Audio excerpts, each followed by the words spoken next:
प्रश्न करता। तब तो गुरु कहने से एकमात्र भगवान श्री हरि का ही बोध होता है। तो फिर ये क्यों कहा गया गुरुर ब्रह्मा गुरुर विष्णु गुरुदेव महेश्वरा। सुनो वत्स, सुनो बेटा, जामल तंत्र में भगवान शिव जी कहते हैं गुरुरे कहा शिवा प्रोक्तो सोहम देवी न संशय गुरुरत्वमपि देवेशि मंत्रोपि गुरुरुच्यते। गुरुदेव भगवान शिव स्वरूप है, मोक्ष स्वरूप है, कल्याण स्वरूप है। अतो मंत्रे गुरौ देवे नाहि भेदः प्रजायते कदाचित् सहस्रारे पद्मेधेयः गुरु सदा कदाचित् हृदयाम्भोजे कदाचित् दृष्टिगोचरे।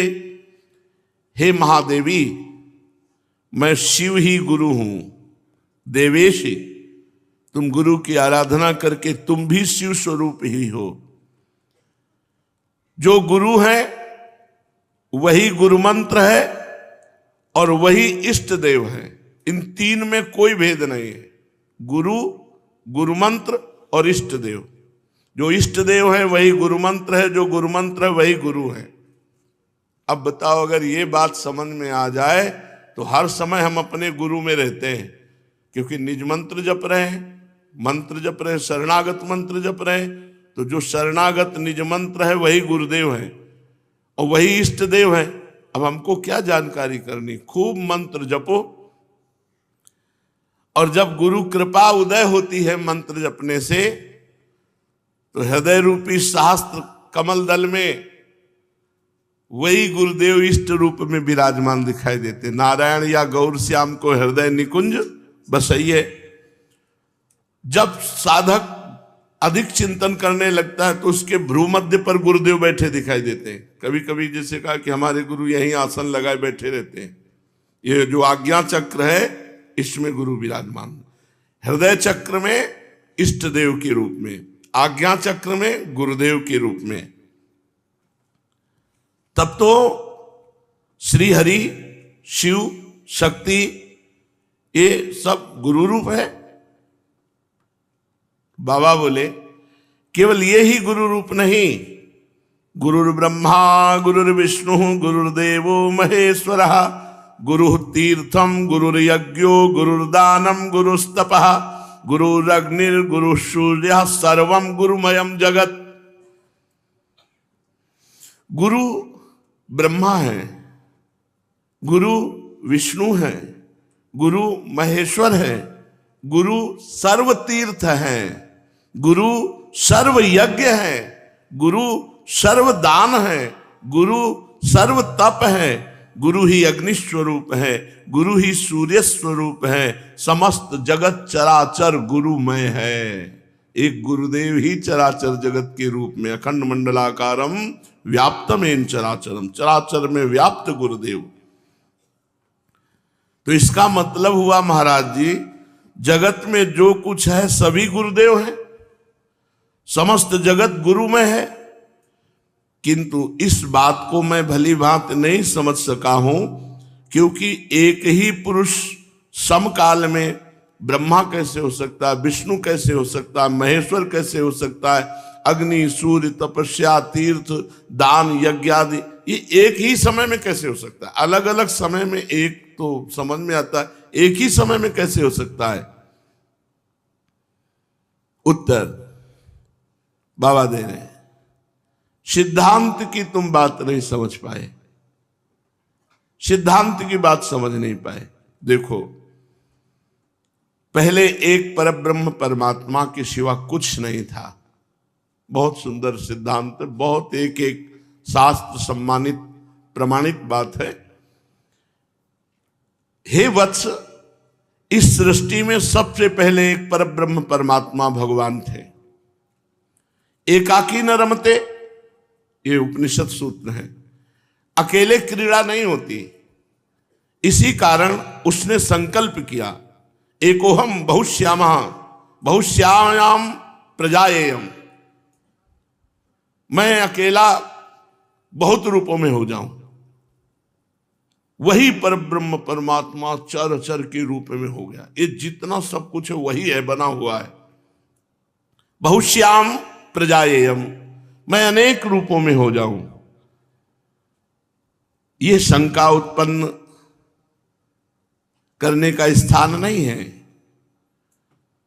अपने से अप्रत्यक्ष भूताशक्ति के सहयोग से महातत्व अहंकार पंच तन्मात्रा इंद्रियां सकल पंचभूत और सकल प्रपंच वही परमात्मा बन गया। भू भुआ स्वा महा जना तपा सत्यलोक, 7 लोक ऊपर, और अतल वितल सुतल तलातल महातल पाताल रसातल, ये सप्तलोक नीचे वही परमात्मा बन गया। उद्भिद स्वेदज अंडज जरायुज चतुर्विध प्राणियों की सृष्टि वही परमात्मा बन गया। वही परमात्मा रोग बन गया, शोक बन गया, दुख बन गया, ज्वाला बन गया, यंत्रणा बन गया। वही परमात्मा सुख बन गया, शांति बन गया। वही परमात्मा पुण्य बन गया, वही परमात्मा पाप बन गया। एक परब्रह्म परमात्मा ही स्वयं सब कुछ बन गया। बस उसी में वो 84 लाख योनियों का सृजन करके जीव रूप से, जीव कौन है? परमात्मा ही है। अब वो भ्रमण करने लगा और देहासक्त होकर अपने को भूल गया कि मैं परमात्मा हूं। भूल गया अपने को, मैं स्त्री हूं, मैं पुरुष हूं, मैं हूं। बस यही भेद शुरू हो गया। वही जब इस संसार को समेटना चाहता है तो प्रलयाग्नि बन जाता है। वही प्रलयाग्नि बन, दग्ध करके सब अपने स्वरूपों को एक में हो जाता है। एक से बहुत, बहुत से एक। चाहे प्रलयाग्नि में दग्ध होके एक हो लेना, चाहे ज्ञानाग्नि में दग्ध हो जाओ तो ज्ञानाग्नि में जीते जी जीवन मुक्त हो जाओगे। प्रलयाग्नि में मुक्त नहीं होगे, जाके समा जाओगे, फिर पुनः सृष्टि होगी, फिर आ जाओगे। अगर इससे बचना है तो एक उपाय है, गुरु की शरण में आ जाओ। गुरु अभय दान दे देंगे। जो मंत्र है वो अभय दान है। कितना जपते हो मंत्र, कितना मंत्र में महत्व बुद्धि है। एक बार चित्त लगा के देखो मंत्र में, अगर रोमांच न होने लगे, रोना ना आने लगे, आनंद की बाढ़ ना आने लगे तो कहना मांगते घूम रहे, कृपा कर दो, कृपा कर दो, हम पर दया कर दो, हम तो ऐसे हैं, हम तो वैसे। और महामंत्र तुम्हारे हृदय में है। अगर उसका बार बार आप चिंतन करें, जो महाशब्द वहीं लगता है जो काम क्रोध मोह मद मत्सर इन सब पर विजय प्राप्त कराने की सामर्थ्य रखता है। जैसे महापुरुष, मतलब इन पर विजयी, तो मंत्र इन पर जो विजय करा दे। आप जपो तो जप करके तो देखो। अगर इससे बचना है प्रलयाग्नि से, इस प्रपंच से, तो गुरुदेव की शरण में आ जाओ। वो तुम्हें इस संसार रूपी दावाग्नि से बचा लेंगे। वो अभय दान देंगे, अर्थात मंत्र प्रदान करेंगे। वो परमानंद स्वरूप में पहुंचा देंगे। अरे बाबा, उसी एक का खेल है, एक के सिवाय दूसरा नहीं है। सर्वम खलमिदम ब्रह्म सर्वम विष्णुमयम जगत नेह नानास्ति किंचन वासुदेवा सर्वम, वही है, वही, दूसरा नहीं। प्रश्न करता, महाराज जी आपके श्रीमुख से आज ये क्या सुन रहा हूं? ये तो मेरे मन में, प्राणों में, कानों में एकदम अमृत जैसा रसायन जा रहा है। जैसे जैसे मैं सुन रहा हूं वैसे वैसे हृदय की ज्वाला शांत होती जा रही है। सब कुछ गुरु है, सब गुरु है। रोग शोक दुख ज्वाला यंत्रणा मान अपमान सब गुरुदेव का स्वरूप है। फिर परेशानी किस बात की? हमारे गुरु ही रोग बन के आए हैं। हर समय आलिंगन किए हैं रोग रूप में, शोक रूप में, दुख रूप में, ज्वाला रूप में, यंत्रणा रूप में, मान अपमान रूप में। हमारे गुरुदेव स्थावर जंगम रूप में। कैसा प्राणाराम, कितना सुंदर, कितना मनोहर, ये बातें तो मेरे प्राणों को आनंद प्रदान कर रही हैं। हे देव, सभी रूप इस प्रकार गुरुदेव के हैं, तो मैं लाभ कैसे लेने में समर्थ हो सकता हूं? सब रूपों में गुरुदेव हैं, तो लाभ किस रूप में लूं? बाबा, अरे भाई, वेद, उपनिषद, दर्शन, शास्त्र, तंत्र, संहिता सभी एक जन को प्राप्त करने के लिए निर्देश करते, एक को प्राप्त करने के लिए। भिन्न भिन्न अधिकारी के लिए अलग अलग मार्ग प्रदर्शित किए हैं, किंतु सबका लक्ष्य एक में स्थित होना है, अनेक से एक में। एक के सिवाय दूसरे का नहीं, एक से मिलने की आतुरता बढ़ाओ। ये भेद मायाकृत है। हां, परम भाव की प्राप्ति के लिए पहले खूब सत्संग करो, फिर किसी को गुरु बनाओ, और जब गुरु बना लो तो बस उनके अधीन हो जाओ, उनकी आज्ञा के अनुसार चलो, उनके इशारे पे चलो। एकमात्र उपाय है गुरुदेव की आज्ञा पर चलना। अरे बाबा, केवल गुरु का आश्रय और केवल गुरु मंत्र का जप, बस कृतार्थ हो जाओगे, कृतार्थ हो जाओगे। सब कुछ गुरुमय है, ये अनुभव में आ जाएगा। निर्गुणाच परम ब्रह्म गुरुरित्याक्षरद्वयम् महामंत्र महादेवी गोपनीयम परात्परम। ये गुरु दो अक्षर हैं, पर ये निर्गुण और सगुण ये परमात्मा है। यही निर्गुण परमात्मा, यही सगुण परमात्मा है। हे महादेवी परात्पर, ये महान गोपनीय बात है। मंत्रराजमिदं देवी गुरुरित्यक्षरद्वयम् श्रुति वेदांत वाक्येन गुरु साक्षात परम पदम। ये गुरु रूपी दो अक्षर मंत्र राज हैं, सर्व साधन प्रधान हैं। श्रुति वेदांत सब ग्रंथ यही प्रतिपादन करते हैं कि गुरु के ही चरणारविंद साक्षात परम पद है।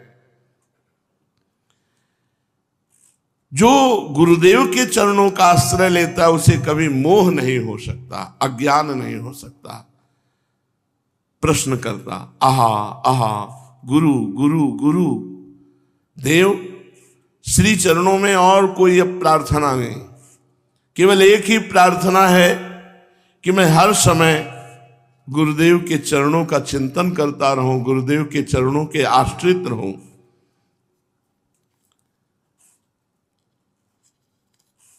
गुरुदेव परम कृपा में, करुणा में, तो जो गुरु चरणों का आश्रय ले लेता है, तो चाहे ब्रह्म हत्या क्यों न लगी हो, फिर उसे कोई पाप नहीं भोगना पड़ता। जो गुरु चरणों के आश्रित हो गया, वो ब्रह्म हत्यारा क्यों न हो, अब उसे उस ब्रह्म हत्या का पाप नहीं भोगना पड़ेगा। आजन्मकृत पाप करने वाला हो, मतलब जब से जन्मा तब से गुरु चरण जब आया तब तक पाप ही करता रहा, तो भी उसे मुक्त हो जाना होगा। कोई भी पाप का उसे दंड नहीं मिलेगा जो गुरु शरण में आ गया। पूर्व काल के ब्रह्म हत्या जनित पाप सब नष्ट हो जाते हैं केवल गुरु शरणागति से।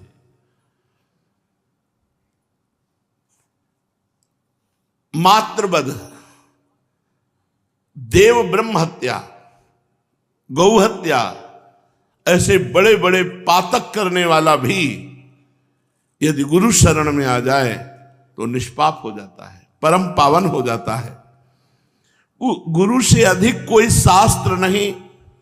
ना गुरोरधिकम शास्त्रम ना गुरोरधिकम तपः ना गुरोरधिको मंत्रो ना गुरोरधिकम फलम ना गुरोरधिका देवी ना गुरोरधिका शिवः ना गुरोरधिका मूर्तिन ना गुरोरधिकम जपः।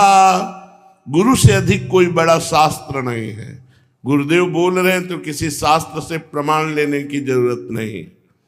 गुरु से बड़ा कोई तप नहीं। अगर गुरु की आज्ञा में है तो भारी तपस्या हमारे लिए है, गुरु सेवा में है तो भारी तपस्या है। गुरु से अधिक कोई मंत्र नहीं। जो गुरु ने हमको मंत्र दे दिया, इससे बड़ा कोई गुरु मंत्र नहीं। गुरु से अधिक कोई फल नहीं। हर समय हमें अपने गुरुदेव के सानिध्य में रहने को मिलता है, इससे बड़ा और क्या फल हो सकता है। गुरु से अधिक कोई देवा देवी कोई बड़ा नहीं। इसलिए गुरुदेव की महिमा का वर्णन करते हुए जबान लड़खड़ाती है कि पूर्ण रूप से उनकी महिमा का वर्णन नहीं किया जा सकता। शिष्य ने, देव आपने बतलाया कि गुरुदेव सर्वोपरि हैं, और आपने बताया कि गुरुदेव सब रूपों में है। इसका आशय क्या है? गुरुदेव सब रूपों में है और गुरुदेव सर्वोपरि है, सबसे श्रेष्ठ है।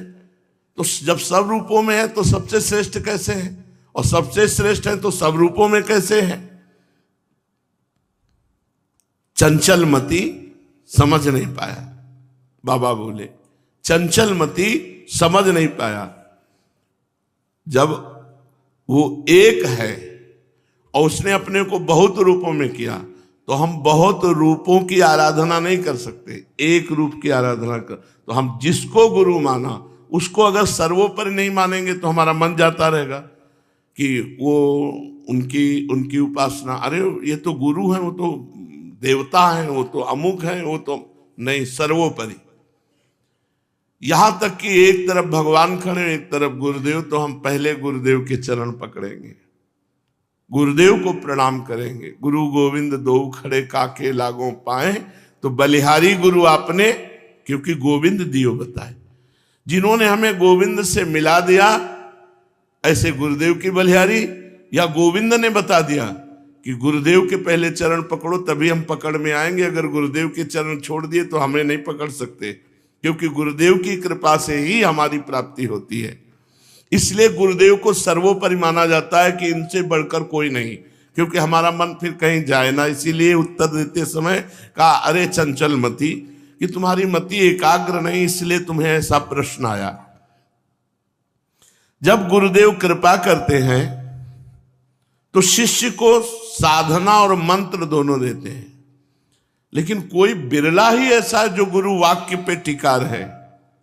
नहीं, अपनी मति गति से चलना अच्छा लगता है, अपने मन और बुद्धि के अनुसार चलना अच्छा लगता है, गुरु के अनुसार नहीं।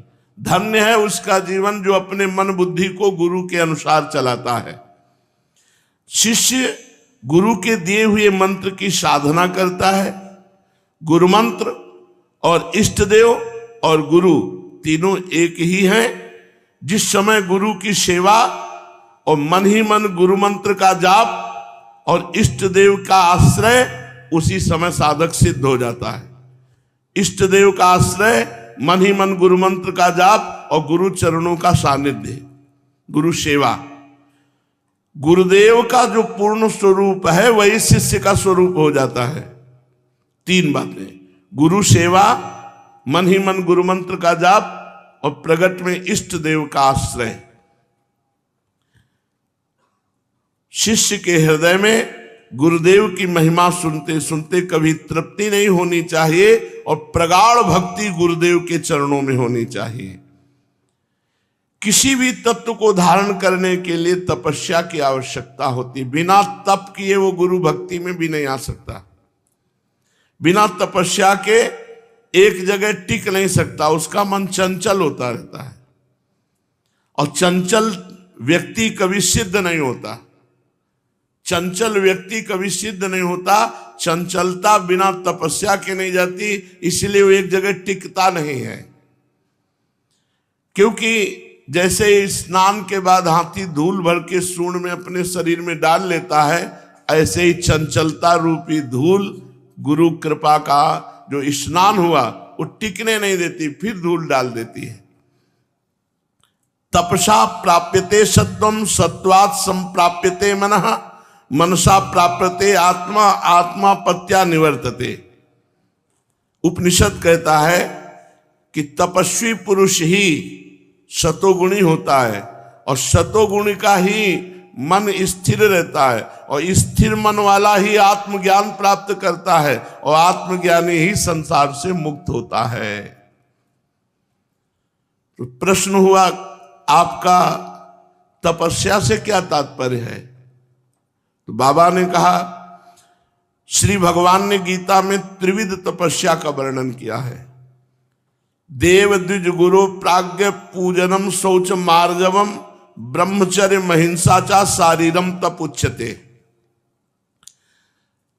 गुरुदेव कृपा करके बता रहे हैं कि किस तपस्या से मन शांत और सतोगुणी होता है।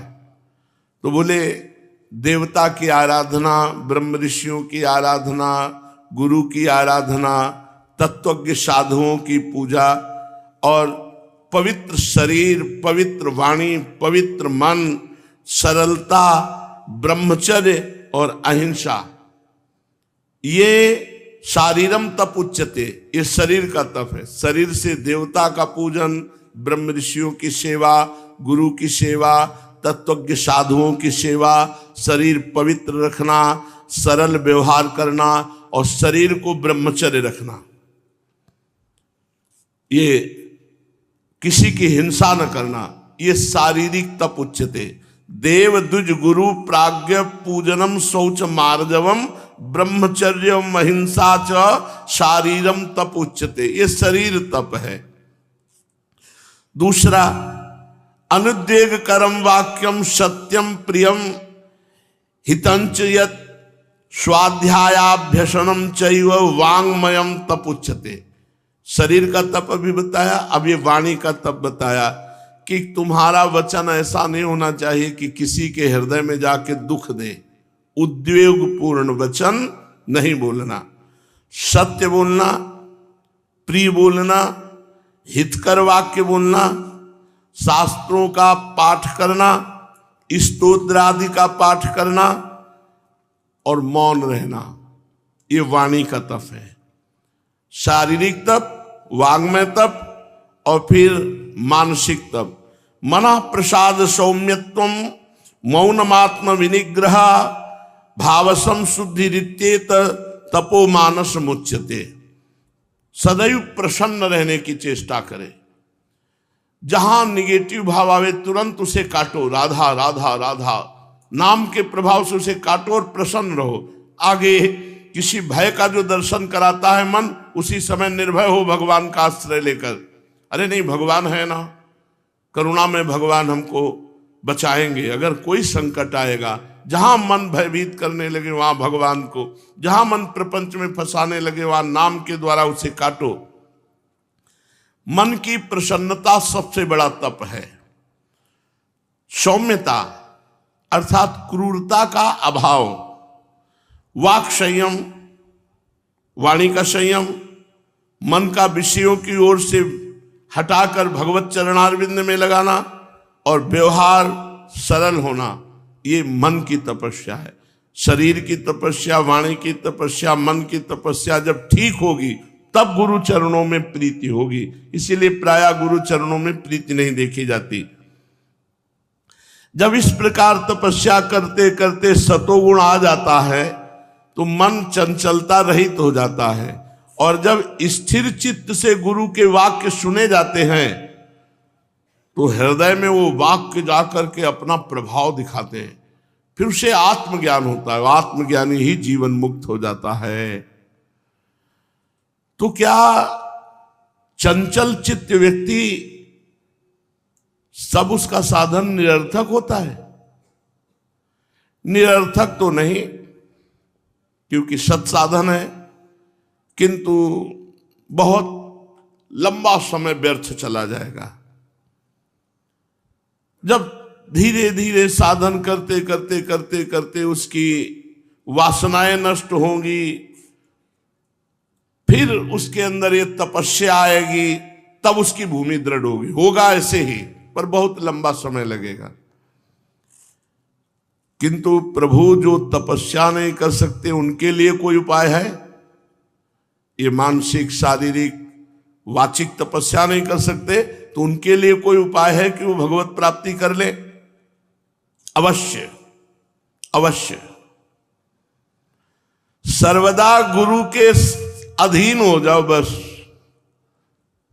गुरु के अधीन, हमसे कुछ नहीं बनता, हम गुरु के अधीन पड़े, हो जाएगा। जहां गुरु जाएंगे वहीं लेके चले जाएंगे, कृतार्थ हो जाएगा। बस गुरुदेव को देखना, गुरुदेव के समीप रहना, गुरुदेव की जूठन पाना, गुरु के, बस जैसे बच्चा मां के अधीन, ऐसे गुरुदेव के अधीन हो जाए।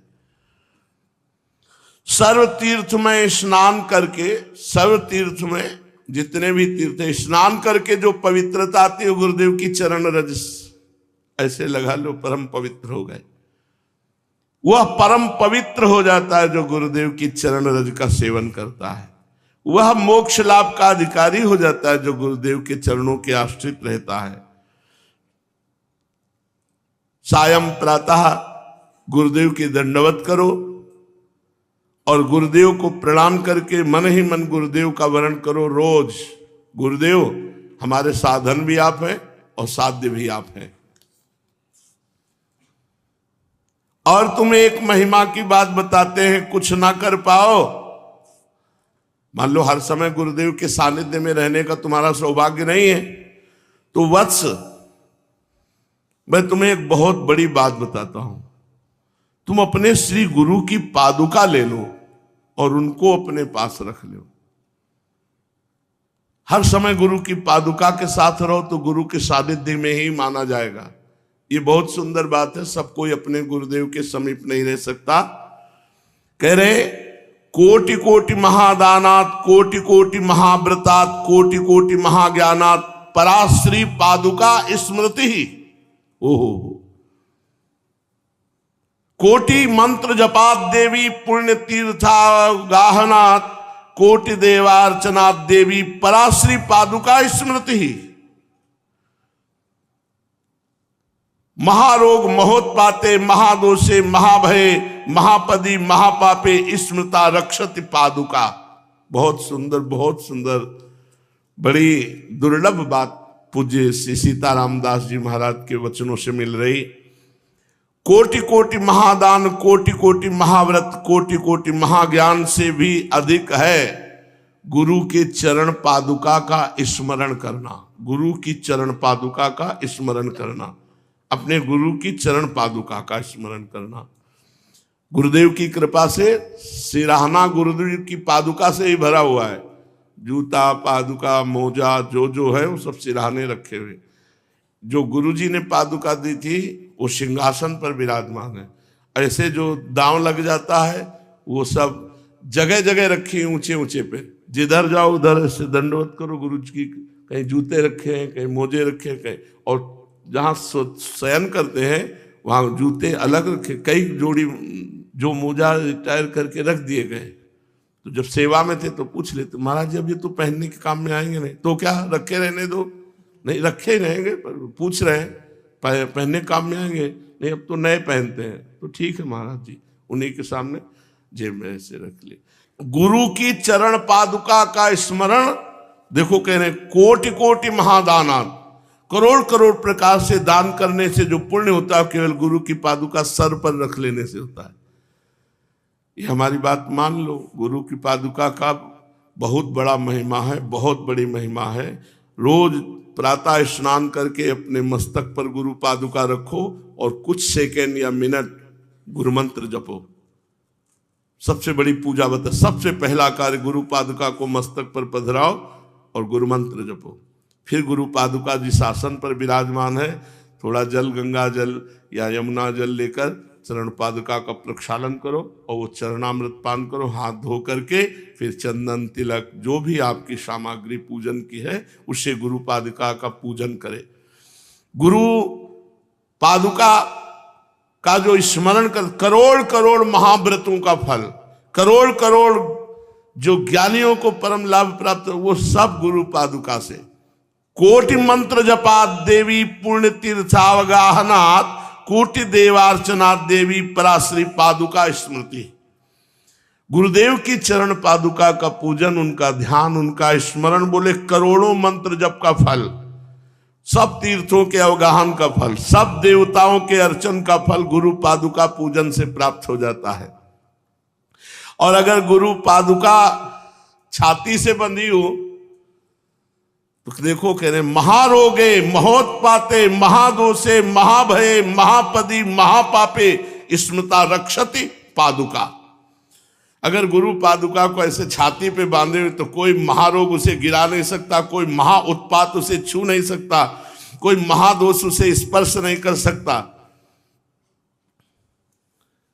बड़ी कृपा गुरु पादुका की होती है। महारोगो अगर छाती से पादुका लगी तो कोई यार क्या जाता है। गुरु की पादुका अगर छाती पे बंधी, गुरु की पादुका है हमारे पास। इस शरीर के जो पिताश्री थे धन्य है, हमको कहते हैं। हल जोतते समय भी पादुका कांधे पे झोली में गुरु जी की पादुका। ऐसे सौभाग्य हमारे रहे कि ऐसे पिताश्री मिले। नंगे पैर हल जोतना, गरीब ब्राह्मण नंगे पैर हल जोतना, एक मार्किन का चला, एक मार्किन का चला, कभी सिली बनियान नहीं पहनी, लंगोटी जैसे साधु। प्याज लहसुन तो मोहल्ले में नहीं आता था, घर की तो बात जाने दो। गुरु जी की पादुका, गीता जी और रामायण जी, ये वो हर समय ऐसे झोली एक रखते थे, झोली और ऐसे बांध लिया और हल जोत रहे। फिर जब स्नान करना हुआ तो डाल पे टांग दिया, स्नान किया सरोवर पे और पहले गुरु जी का चरणामृत लेते थे, फिर भोजन पाके फिर जो कार्य करना हो। इतना गुरु चरण पादुका से, उन्हीं से गुरु चरण पादुका के प्रति प्रीति कैसे की जाती ये सीखा। शास्त्रों के प्रति कितनी समर्पण वृत्ति होनी चाहिए उनसे सीखा कि किसान होते हुए भी गीता रामायण कांधे पे ही रहती थी। और जब स्नान करते तो कुछ गीता के श्लोक कुछ रामायण के करके और फिर मंजीरा टेंट में रखते थे। मंजीरा त्रिपुंड लगा हुआ, हल जोतते त्रिपुंड। एक बार हल जोत रहे थे तो कुछ लोग निकले, बोले अच्छा फंसा है बाबा जी। वे समझ रहे थे कि बाबा जी को हल जोतवाया जा रहा है। तो बाबा जी के बाबा जी पैदा होते तो बाबा जी हुए नाना बाबा जी, मामा बाबा जी, बाबा बाबा जी, पिता बाबा जी। बाबा जी के बाबा जी पैदा होते नहीं होते। तो वो ऐसे संत रूप में, तो गुरु चरण पादुका की जो महिमा वो बचपन से हमने अपने पिताश्री में देखी और उन्हीं की पूजा की हुई। वो सबसे पहले नहा करके फिर गुरु पादुका ऐसे माथे पे रखते, फिर वैसे धो करके और चरणामृत लेते, फिर गीता रामायण का पाठ करके 12 बजे दिन तक हल जोतते रहते। ये ट्रैक्टर की व्यवस्था थोड़ी थी, एक फार वाला हल, एक फार वाला हल, मतलब 1 बीघा जोतना है तो 10-20 घंटे जोतो तब कहीं जा करके, और पूरा ऐसे बड़ी मेहनत की कमाई से धर्म पूर्वक जीते थे। तभी हम लोगों के जो संस्कार बने ना वो इसी से बने। और जो तपस्या का स्वभाव बना वो ऐसे घर में पैदा हुए थे कि सुविधा ही नहीं थी। तो एक तपस्वी जीवन बाल्यावस्था से था। कभी सर्दी में स्वेटर नहीं पहने गए, मफलर स्वेटर साल नहीं, वही जो गर्मी में पहने जाते हुए। सर्दी में बस इतना होता था कि गर्मी में जो कांधे पे अंगोछा होता था वो कानों में होता था, बस इतना ही था। बचपन से वो वैराग्य, बचपन से वो तप का जीवन का संस्कार, तो वही आगे बढ़ करके परमार्थ में सद्गुण बन गया। वही सद्गुण बन गया। भगवान कहते हैं ना, जिस पर मैं कृपा करता हूँ उसका धन अपहरण कर लेता हूँ, पग पग पर उसे दुख देता हूँ। तो ऐसे ही परिवार में जन्म हुआ था जहाँ केवल भगवान का भरोसा और भगवान की भक्ति, दूसरा कोई रंग ही नहीं था। पूर्व जन्म में कोई साधना हुई होगी जो बकाया रह गई होगी, तो ऐसे पवित्र कुल में, उत्तम कुल में जन्म देकर भगवान ने सतमार्ग में। तो ये पिताश्री से सीखा, बचपन से गुरु पादुका पर प्रीति, क्योंकि देखते थे कि वो पादुका सर पे रख करके ऐसी आराधना करते। तो आज भी जैसे वो आराधना करते थे उसी पद्धति से, उनकी कृपा से गुरु चरण पादुका की आराधना। महारोगो महाउत्पाते महोदोषे महाभये महापदि महापापे स्मृता रक्षति पादुका। जो गुरु पादुका की आराधना करता उसे कोई रोग परास्त नहीं, कोई दोष छू नहीं सकता, कोई उत्पात नहीं छू सकता, कोई भूत प्रेत उसे परास्त नहीं कर सकता। श्री सीताराम दास जी महाराज, हम आपको छवि दिखाएंगे आकर के, किसी दिन लाकर हमारे पास रखी। ऐसे गुरु पादुका छाती पे बांधे हुए हैं। दुराचारे दुरालोके दुष्संगे दुष्ट संग्रहे दुराहारे च दुर्बुद्धो स्मृता रक्षति पादुका। जो गुरु की चरण पादुका का सेवन करता है तो दुराचार, लोक में दुराचरण करने वाला, दुष्संगी और दोषों को संग्रहित करने वाला, दुर्बुद्धि और गलत आचरण से कमाए हुए धन से जीवन उपार्जन कर, इन सब से रक्षा कर लेती। अगर गुरु पादुका का पूजन है और ये सब ऐसा है तो बचा लेगी गुरु पादुका। बहुत बड़ी बात है गुरु पादुका। तेनाधीतम स्मृतम ज्ञानम दुष्टम दत्तच पूजितम जिह्वा में वर्तते यस्य पराश्री पादुका स्मृति ही। दुराचार में, दुर्लोक में, दुष्संग में, दूषित संग्रह में, दुष्ट आहार एवं दुर्बुद्धि में पूर्ण रूप से रक्षा करने में समर्थ है श्री गुरु पादुका।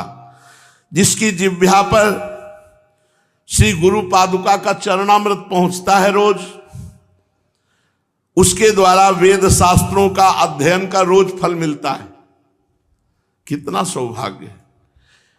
उसने सब कुछ पा लिया जिसने गुरु पादुका पर पूर्ण निष्ठा कर ली। मेरे गुरुदेव साक्षात विराजमान है गुरु पादुका। 14 वर्ष ऐसा भरत जी ने किया। भगवान श्री रघुनाथ जी की पादुका को सिंहासन पर विराजमान करके रोज पूजन करके, रोज माथे पर पधरा कर आज्ञा पूर्वक 14 वर्ष तक चक्रवर्ती सम्राट पद की रक्षा की। उसने सब दान कर लिया जिसने गुरु पादुका का सेवन किया। हे देवी, एक बार भक्ति पूर्वक यदि श्री गुरु पादुका को मस्तक पर पधरा दिया जाए तो उसकी गति को कोई नहीं रोक सकता, मतलब उसकी दुर्गति नहीं हो सकती। एक बार गुरु पादुका यदि मस्तक पर विराज और रोज विराजमान हो रही तो फिर दुर्गति का क्या। अपवित्र हो या पवित्र हो, कैसी भी स्थिति में हो, जो गुरु पादुका को अपने पास रखता है अनायास ही धर्म अर्थ काम मोक्ष सब कुछ प्राप्त करने में समर्थ हो जाता है। 10 दिशाओं में कहीं भी जाए, जिसके पास गुरु पादुका है उसको कोई परास्त नहीं कर सकता। पर गुरु पादुका की महिमा तो हृदय में बैठ जाए। गुरु पादुका जैसे हम ठाकुर जी लिए डोलते हैं, ऐसे गुरु पादुका में प्रीति हो जाए। पादुका से श्रेष्ठ कोई मंत्र नहीं, पादुका से श्रेष्ठ कोई देवता नहीं, पादुका से श्रेष्ठ कोई ज्ञान नहीं, और पादुका पूजन से बढ़कर कोई पूजा नहीं। हे वत्स सुनो, तुमने गुरु पादुका की महिमा को समझा। एक बार अमीर खुसरो के गुरुदेव जी थे, बड़े सिद्ध महापुरुष थे। तो एक ब्राह्मण जो है वो गरीब था, उसको बेटी के ब्याह के लिए धन की जरूरत थी। तो उसने सोचा बाबा से याचना करते हैं, किसी भगत से दिला देंगे। बड़े धनी मानी जन आया करते थे। तो गए, प्रणाम किया और कहा बाबा बेटी का ब्याह है, धन की आवश्यकता है, तो आपसे याचना करते हैं कि आप बेटी के ब्याह के लिए धन दे दो। बाबा ने, हमारे पास क्या है, पर तुम याचना करने आए हो तो जाओ, परसों आ जाना, ले जाना। बड़ा आनंदित होकर परसों आया। बाबा बेटी के ब्याह के लिए धन की याचना आपसे की थी। हाँ हाँ ठीक है, पादुका ले जा।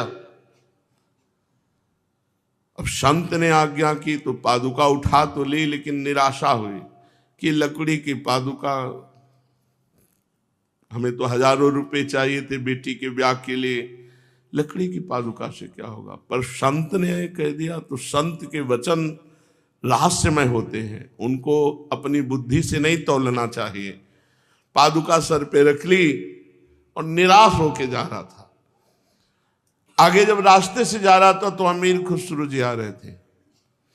उनको अपने गुरु की गंध, मेरे गुरु की, मेरे स्वामी की कोई वस्तु है आसपास, इतने वो गुरु भक्त थे, स्वयं महापुरुष थे अमीर खुसरो जी। उन्होंने अपने जनों से कहा मेरे आका की कोई वस्तु है, मेरे गुरुदेव की कोई वस्तु है, किसके पास है। बस वो ऐसे जैसे कोई पुष्प के सुगंध से खिंचता, उन्हीं ब्राह्मण मस्तक में देखा पादुका। पादुका किसकी है? तो बाबा ने पादुका दी है। बाबा ने आपको पादुका दे दी? ओहो, एकदम डूब गए। गुरुदेव ने तुम्हें पादुका दे दी? हाँ, हमको तो जरूरत नहीं थी, हमें तो बेटी के ब्याह के लिए धन चाहिए, तो पादुका मुझे दे दोगे? हाँ आप ले लो, मुझे धन दे दो। तो बोले 13 ऊंटों में ये रत्न हीरा जवाहरात इसके व्यापारी थे वो, ये ले जाओ, मैं सेवकों से पादुका मुझे दे दो। सब जितना वैभव सब दे दिया और पादुका लेके गए। कहा गुरुदेव पादुका ले आया। बोले कितने में? तो उनका 13 ऊंटों के असरफी और रत्न आदि थे। तो बोले सस्ती ले आया, पर चलो रख दो, पादुका रख दो। ये गुरु महिमा की, गुरु की पादुका के लिए सर्वस्व दे दिया। तो बाबा पादुका में इतनी शक्ति है, दिखाई दे रहा है। पूज्य देखो बाबा, ये सीताराम दास जी जिनकी वाणी आप सुन रहे हो, ये देखो ऐसे अपने गुरु की पादुका बांधे रहते थे। हाँ बहुत सुंदर, भले दर्शन करा दिया। ये दर्शन हो रहे सबको? हाँ देखो ऐसे अपने गुरुदेव की छाती में तभी शुद्ध ब्रह्म ज्ञान, भगवान नाम, भगवत भक्ति सब कुछ। ये बड़े महापुरुष थे। भाई जी वगैरह दौड़कर दर्शन करते थे। भाई जी श्री हनुमान प्रसाद पोद्दार जी से बहुत चर्चा होती थी पूज्य बाबा की। ये बहुत सुंदर किया, प्रसंग पर दर्शन करा दिया, बहुत सुंदर। देखो अपने गुरु की कैसे पादुका छाती पे बांधे हुए, धन्य है। अब रात दिन गुरु की पादुका अपने वक्षा स्थल पर धारण करना कितनी अपार भक्ति होगी। तो बाबा पादुका में इतनी शक्ति है। हाँ बेटा, साधुओं का कहना है कि गुरु जी के चरण से दिव्य तेज प्रकट होता रहता है, उससे पादुका में तेज समाविष्ट हो जाता है। और गुरु चरण सर्वश्रेष्ठ है, तो पादुका में जो गुरु के चरणों से तेज निकला, जो परमाणु निकले, वही सर्वश्रेष्ठ शक्तिमान हो जाते हैं। अपायात पाति नियतम दुस्संगाद दुर्निमित्त का कामिनार्थम प्रदानांच पादुका परिकीर्तिता। गुरु पादुका अगर साथ है तो कोई आपत्ति विपत्ति नहीं पड़ सकती, कोई दुस्संग तुम्हारे ऊपर प्रभाव नहीं डाल सकता। शिष्य की सर्वदा रक्षा गुरु पादुका करती है। शिष्य की समस्त कामनाओं की पूर्ति पादुका जी करती है। तो पादुका की पूजा किस प्रकार की जाए? गुरुदेव बाबा बोले सबसे पहले पादुका को मस्तक पर धारण करें। शास्त्र दल कमल ब्रह्मरंध्र, यहां पादुका उठाए और ऐसे पहले मस्तक पर धारण करे और फिर गुरुदेव का ध्यान करें, मस्तक पर पादुका रखे हुए। फिर गुरुदेव ने जो मंत्र दिया उसका उच्चारण करते हुए श्री पादुका जी का पूजन करें। ब्रह्मरंध्र सरसी रुहोदरे नित्य लग्न मवादात मदभुतम कुंडली विवर कांड मंडितम द्वादशाणम सरसीरुहम भजे। कोई भी बात अप्रमाणित नहीं, तस्मा शास्त्रम प्रमाणम। ब्रह्मरंध्रम सरसीरुहो, यहां ब्रह्मरंध्र में पहले पादुका विराजमान करे।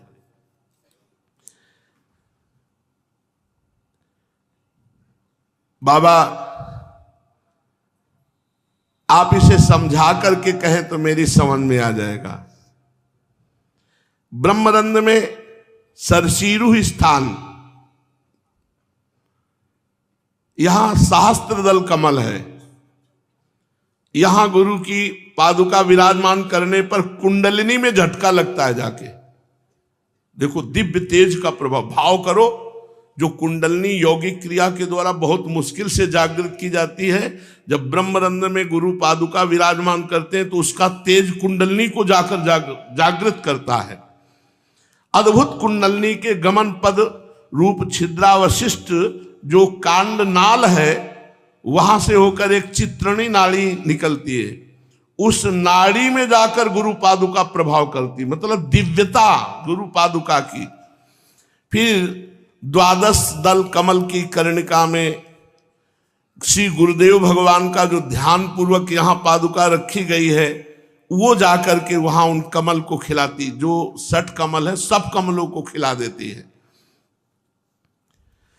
जो गुरुदेव की चरण पादुका को मस्तक पर रखकर काफी देर गुरु मंत्र का जप करता है, चिंतन करता है, गुरुदेव का जप करता है मंत्र का, और पादुका जी मस्तक पर विराजमान, तो हंस स्वरूप भगवान उसके हृदय कमल पर प्रकाशित हो जाते हैं गुरु महिमा से।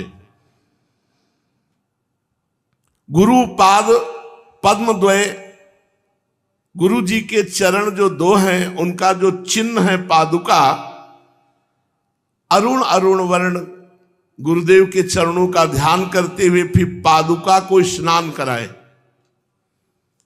अगर आपको समय हो तो थाली पे पादुका रख दिया, सुंदर जल से स्नान कराया और वही चरणामृत पान, ये अमृत पूर्ण है, ये अमृतमय है। फिर कपड़े से पोंछकर पादुका विराजमान की, फिर इत्र लगा दिया, फिर चंदन लगाया, फिर धूप अगरबत्ती, ऐसे आरती पूजा की। गुरुदेव मेरी बुद्धि अत्यंत मलिन है, ये सब कुछ सुन रहा हूं, पर क्या मैं धारण कर सकता हूं, ऐसा कर सकता हूं? अरे बाबा, एकदम सरल बात है, इसमें कौन सी हम तुम्हें बुद्धि लगाने की बात कह रहे हैं। पुनः सुनो, गुरुदेव के चरणों का चिंतन करते हुए, गुरु मंत्र जप करते हुए, गुरु पादुका की आराधना, ये निश्चित तुम्हें भगवत प्राप्ति करा देगी। त्रिसंध्यायाम पूजयेद यस्तु गंध पुष्प जगत गुरुम तस्य किम मंत्र पूजादि विधान नैन्यसि जापकई। जो तीनों काल में गुरुदेव के चरणारविंद की पादुका का गंध पुष्पादि से पूजन करता है, उसके लिए कुछ दुर्लभ नहीं है। मेरे नाथ मेरी बात समझ जाओ। पहले तो बताया है कि बहुश्यामा को एक ओहम में करना, बोले ये तपस्या के द्वारा हो सकता है, शारीरिक तपस्या, मानसिक तपस्या, वाचिक तपस्या, बोले ये हमसे नहीं होने वाली। तभी पादुका सेवा बताई कि पादुका छाती में बांध लो, पादुका सिंहासन में विराजमान कर लो, उसकी आरती पूजा करो, चरणामृत लो, गुरु का मंत्र जप करो, इसी से सब हो जाएगा। कुछ तो मान लो। अगर महापुरुषों ने अनुभव करके बताया स्वयं, तो वो बात हमें अपने जीवन में उतार लेनी चाहिए। बाबा ने अंतिम बात कही कि यदि कुछ नहीं कर सकते हो तो गुरु पादुका, जैसे श्रीधाम वृंदावन की निष्ठा वाले महापुरुष श्रीपाद प्रबोधानंद जी महाराज, कुछ नहीं कर सकते, घोर दुराचारी हो तो आजीवन वृंदावन वास कर ले, तुम्हारे को भगवत प्राप्ति हो जाएगी। ऐसे साधना में कुछ नहीं कर सकते हो तो 3 बार तो गुरु की पादुका मस्तक पर रखकर प्रातः मध्याह्न सायं गुरु का ध्यान करते हुए गुरु मंत्र जप लो, इसी से भगवत प्राप्ति हो जाए।